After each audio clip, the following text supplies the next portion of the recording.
starter did that for the New England Patriots, a team who had been to one Super Bowl. First season at the start. What are you talking about? The guy went out there, relieved Drew Bledsoe, and led him to a championship. Exactly, that's what I'm saying. Right, breakthrough. And he never relinquished the Absolutely, throne. and that's the breakthrough I'm referring to. Yeah, but when you talk about first season, my question is this.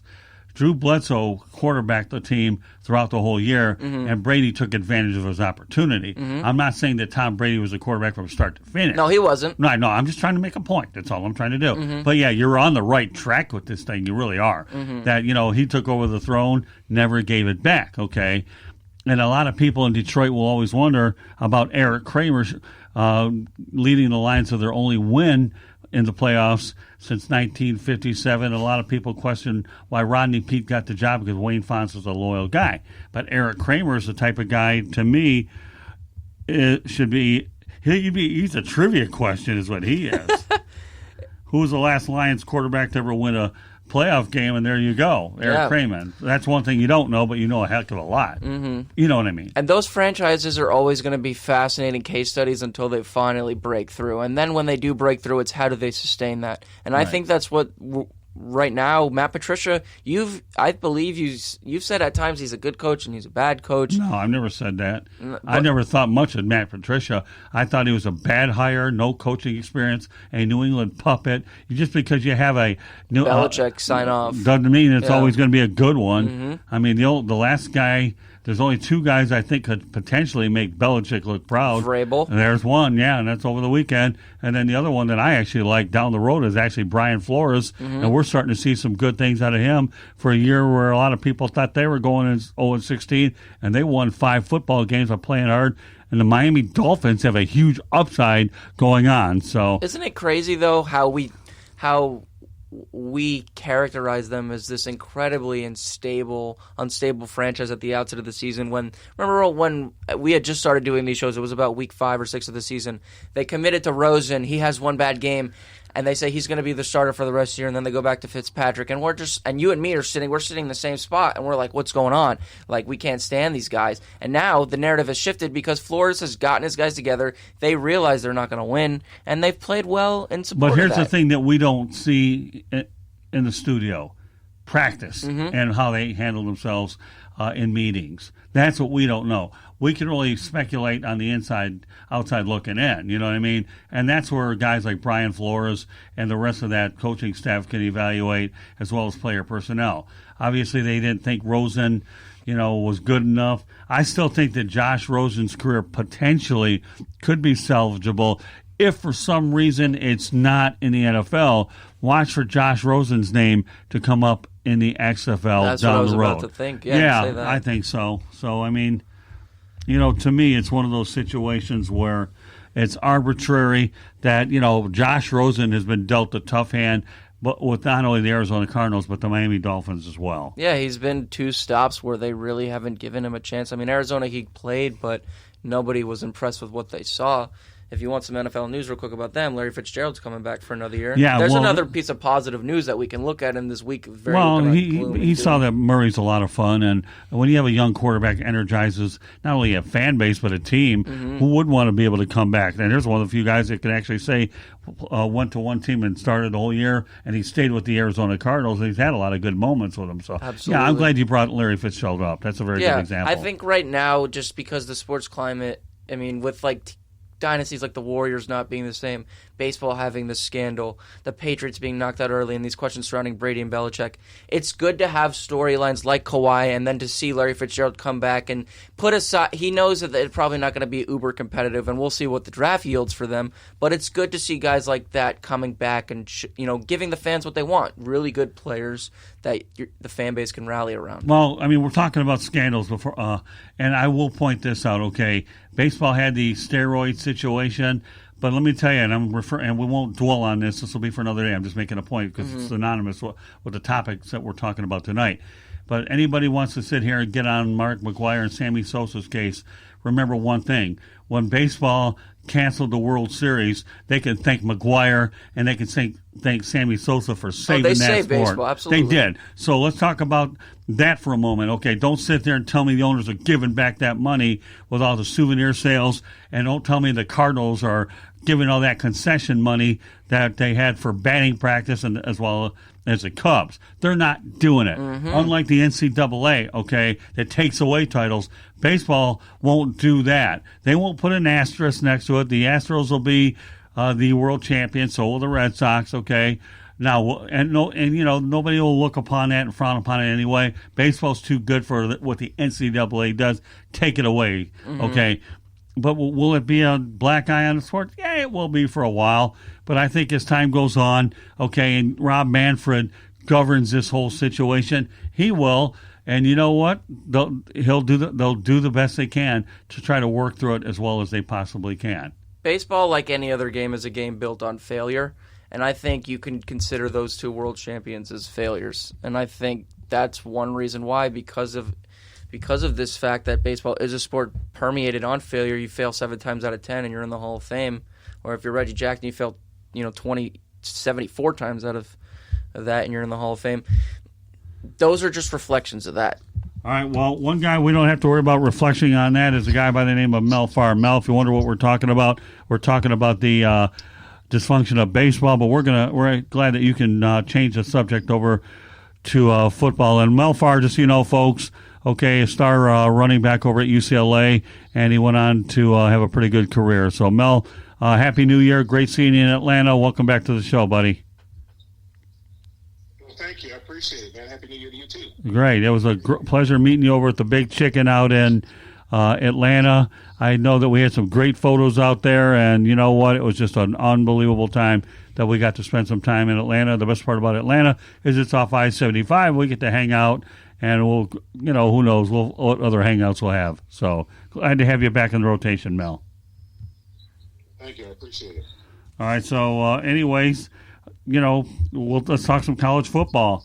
And you had a chance to see one of those two teams play in Atlanta, and ultimately went on to win the whole thing. So, what's your perception and about how the college football playoff turned out?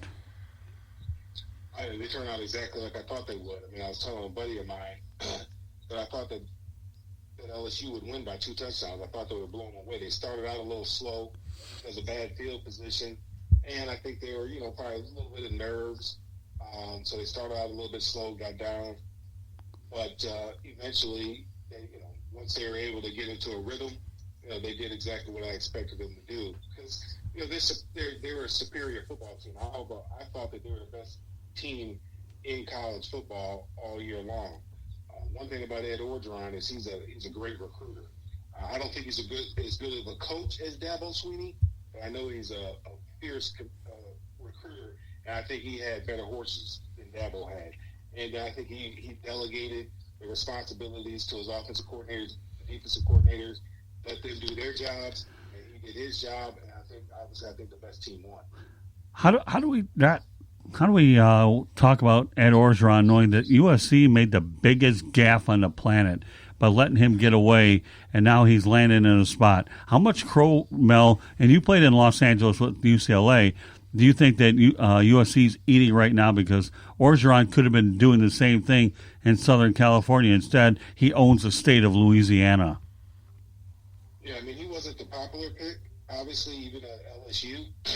I think they wanted to make a big splash at USC because, Ed had an opportunity at Ole Miss, and that didn't go all that well. But the thing that I can tell you that I know firsthand about Ed Orgeron is that he's a fierce competitor. A recruiter. And a friend of mine who was a high school coach out there in California told me how USC was so successful in recruiting in California is that regardless of whether or not a kid or whether or not a school had a kid that they were recruiting, they visited every school in the state of California, every high school in the state of California. Regardless of whether or not they were recruiting a kid there, they're going to make a visit to every school in the state of California. So that when they did have a kid that they wanted to recruit, they knew they had the upper hand because the kids had already seen them around school. So that's what I talk about Ed Orgeron being. That's what he's known for, is being a great recruiter, and I know that's what he did at USC. Pete coached them up once they got there, and we know that Pete Carroll is a great coach, but he had the best talent when he was at USC. They had the best talent, and he's taking that same philosophy and he's taking it to LSU. He is a fierce recruiter. He's the best recruiter. Not the greatest head coach. He's a good coach. Don't get me wrong, but he's a great recruiter. So yeah, I mean, I'm not going to cry any tears for USC. I wouldn't expect you to. Not doing very well. But yeah, I think that right now with them wanting Helton, and the things that are going on at USC, I mean, I think if they could financially, they would part company with Helton, but because of the money that they're spending on these lawsuits, they just can't financially afford to do that right now, so they're going to stick with it one more year. Lewis has a question. Go ahead. Yeah, Mel. So me and Scott were talking before the show, and we saw. I'm sure you saw it as well on Wednesday. Joe Brady, 2 days after their offensive coordinator decided to jump ship to the NFL, and he's going to be the Carolina Panthers' new offensive coordinator. You just said how good of a recruiter Orgeron is. How involved do you think he's going to be in building a staff heading into the 2020 season? Because I believe he just lost his defensive coordinator too, if I'm not mistaken. Yeah, Joe Aranda. Yeah. His defensive coordinator took the Baylor job, so right. He's going to be very involved in that. Well, because, that's very, very important to him. He told Urban Meyer, I had heard that he told Urban Meyer that Joe Burrow saved his coaching staff's job. Because, again, they wanted to get rid of him. And Joe Burrow coming over there was a godsend for him. Having Joe Burrow there with Brady, they just clicked. And that offensive system just clicked. So that's a big deal. It's just like I talked about when Atlanta lost Shanahan. Atlanta has not been the same since Shanahan left because they came in with a different offensive philosophy. Shanahan had that zone blocking scheme. They brought whoever in here. I think it was Sarkisian. I think they came in. Oh yeah, with a whole different type of offensive system. And we haven't been the same. The Falcons, not we, but the Falcons have not been the same since Shanahan left. And we have not. I mean, you had one of the highest scoring offenses in the history of football, and then that guy leaves. That's hard to replace unless you get like his number two. Keep his number two person here so he can run that same scheme.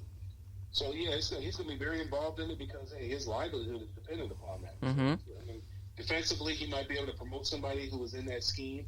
Offensively, maybe the guy who was already there, the one that whose daughter-in-law passed away in that plane crash. Right. Maybe he learned some stuff because he's still going to be there. I mean, Brady was a passing game coordinator. Right. They had the offensive coordinator there. So the other guy, the older guy, is still going to be there.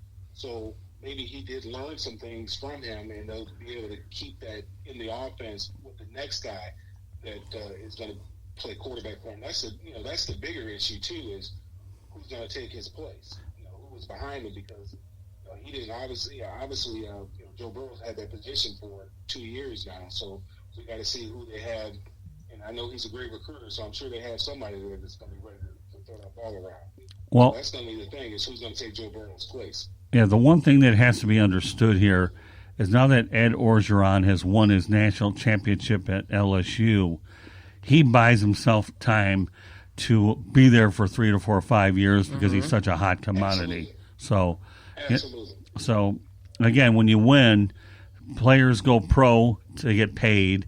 Coaches get raises, whether they go to the NFL, they take head coaching jobs, and as a result, winning is expensive. But boy, I'll tell you one thing: to do it the way LSU did it was another story. I think what's so funny about the college football playoff, and we talked about this earlier today, Mel.